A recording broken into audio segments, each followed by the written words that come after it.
Halo semuanya, di pertemuan kali ini saya akan membagikan materi dari advertising and promotion.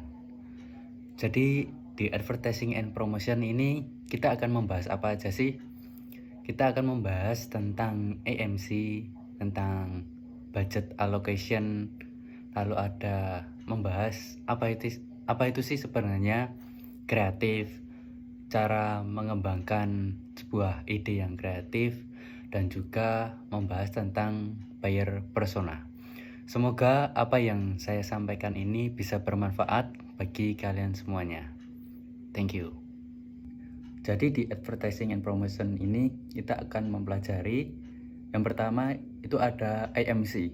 AMC ini adalah proses bisnis strategis untuk menyampaikan pesan secara konsisten pada berbagai media.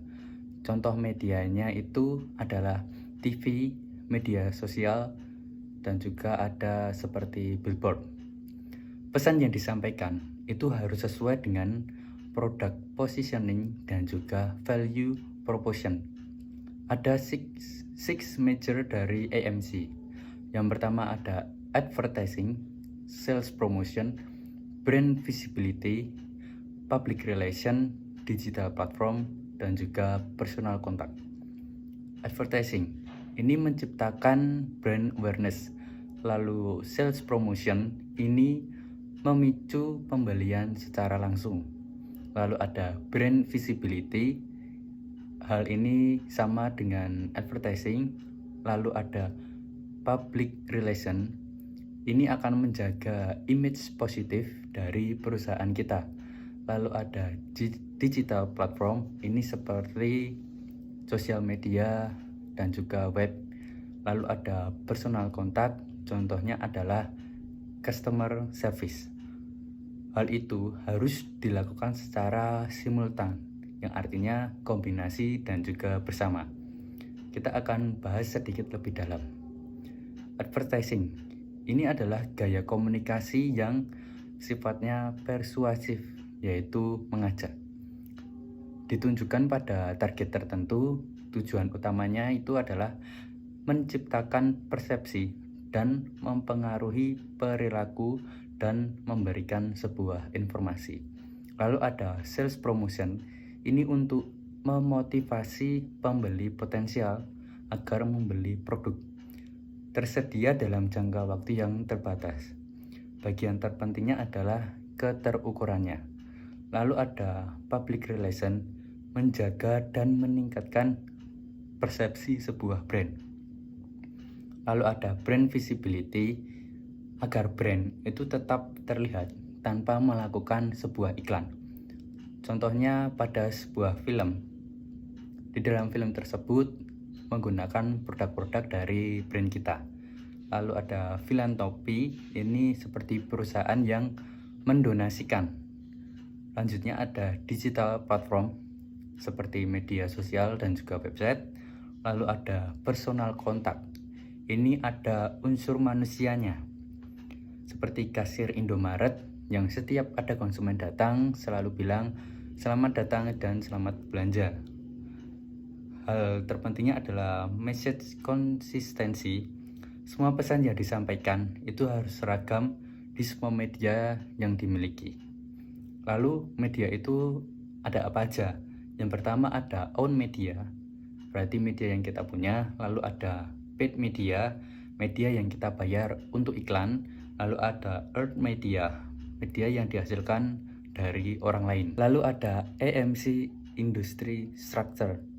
Yang pertama adalah advertiser, ini adalah perusahaan yang ingin mengiklan. Lalu ada media, contohnya adalah TV, ini adalah tempat untuk perusahaan mengiklan. Lalu ada agensi, agensi ini akan yang merancang dan juga menyusun. Lalu supplier, ini adalah market research. Selanjutnya ada customer journey, ini adalah rangkaian proses pada sebuah keputusan pembelian. Yang pertama ada awareness, consideration, purchase, retention, dan juga advocacy.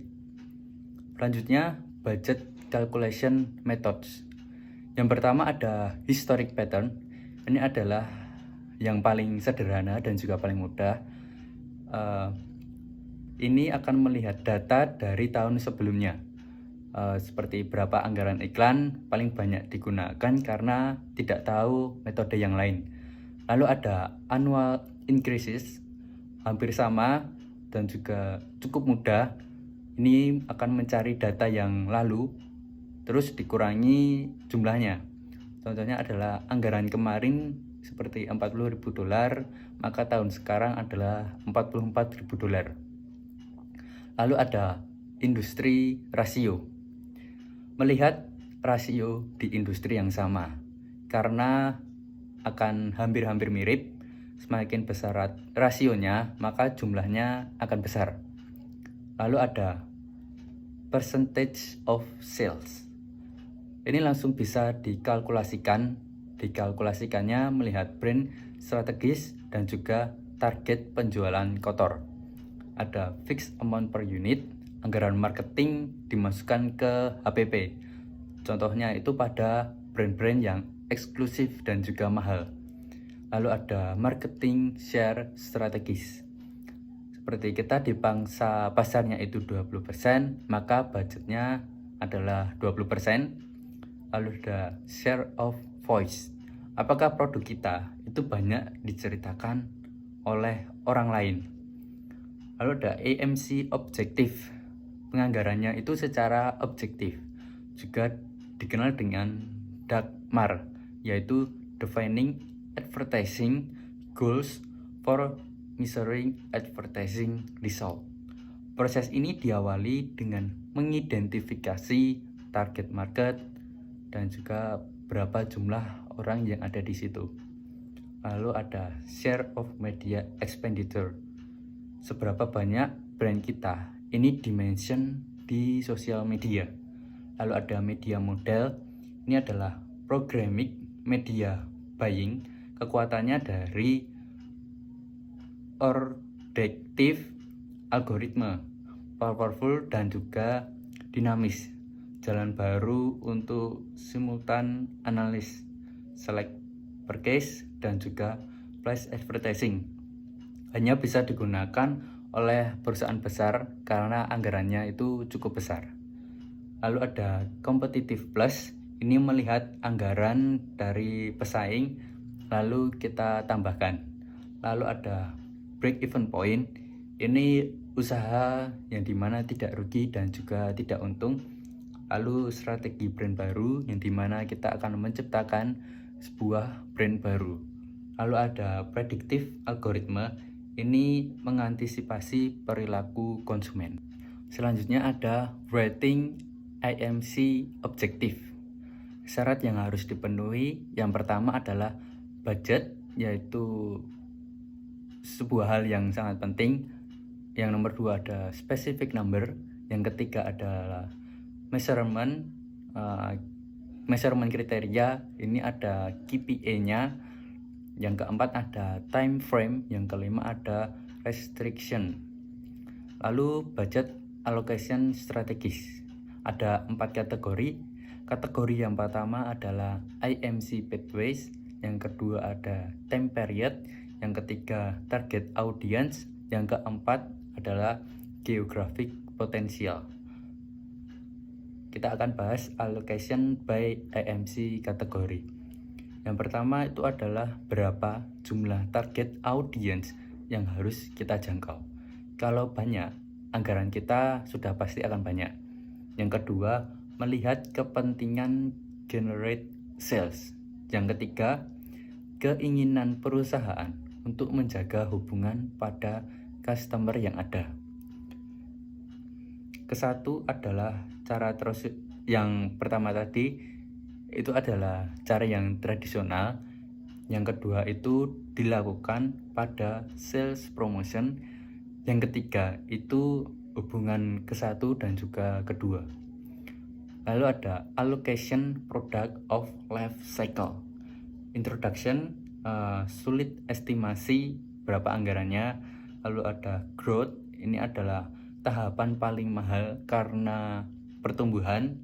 Lanjutnya adalah maturity, ini penjualan market dan brand sudah mulai melambat, anggaran iklannya perlahan-lahan itu akan dipangkas dan juga dialihkan.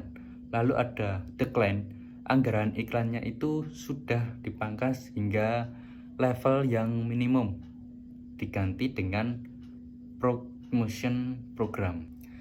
Selanjutnya, allocation by time period. Anggaran AMC dapat dikategorikan menjadi 4 hal, yaitu annual, quarter, monthly, dan juga weekly.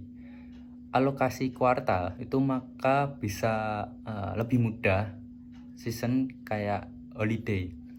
Dengan waktu, maka rencana kita bisa menghasilkan riset paling maksimal. Allocation by graphic. Semakin tinggi konsentrasi peminat brand dari kita, maka potensial salesnya akan greater.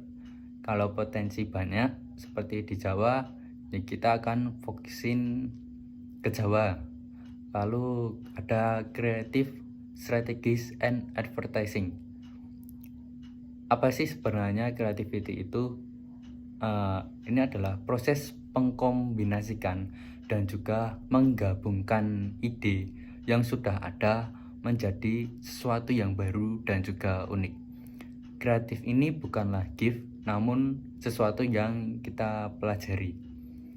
Lalu ada personality karakteristik. Ini adalah cara Anda berinteraksi dengan orang, tempat, dan juga benda dalam kehidupan sehari-hari, menyediakan bahan bakar bagi kreativitas. Semakin banyak sifat yang Anda tunjukkan, semakin besar kemungkinan Anda ini untuk menjadi lebih kreatif. Namun itu tidak berarti Anda harus menguasai semuanya. Bahkan 5 sifat yang baik akan membuat Anda menonjol daripada orang lain. Jadi untuk menjadi lebih kreatif itu caranya mudah. Cukup dengan berlatih hal-hal yang paling Anda sukai dan menjadi lebih baik dalam hal-hal lainnya. Buatlah daftar-daftar hal yang ingin Anda tingkatkan atau alami. Lalu developing creative idea. Yang pertama adalah preparation. Ini menggunakan marketing research. Lalu ada incubation state. Setelah preparation, kita akan menyimpan data. Lalu do nothing. Kita tidak akan melakukan apa-apa. Jangan pernah memaksakan sebuah kreativitas. Lalu ada illumination. Ini saat melamun, kita akan tiba-tiba itu mendapatkan ide atau mendapatkan sebuah pencerahan. Lalu ada buyer persona. Ini adalah narasi tentang seseorang yang paling mungkin menjadi pembeli dari suatu market. Komposisi persona ini mencakup banyak seperti demografi spesifik, karakteristik kepribadian, dan juga variabel perilaku tentang audience target. Kenapa kita harus meng-create user persona? Untuk berempati dengan target pelanggan kita. Dengan mempelajari kebutuhannya, tujuan, dan perjuangan pelanggan, kami itu secara nyata. Dengan membangun persona berdasarkan wawasan konsumen, kami dapat menciptakan kepribadian yang bernuansa dan berlapis yang mewakili target audiens yang lebih luas. Lalu ada storytelling framework. Definisi strategi kreatif adalah kerangka konseptual untuk serangkaian pesan merek yang disampaikan secara berkesinambungan melalui berbagai saluran media, jalur AMC, dan peluang pemaparan lainnya. Setiap iklan di televisi, program, media sosial seperti di Facebook, penawaran kupon di Twitter, video di Instagram, undangan podcast dalam email, dan penawaran undangan musik gratis dari situs web merupakan bagian penting dari rencana AMC. Oke, jadi itu adalah materi yang bisa saya bagikan. Terima kasih semuanya. Thank you.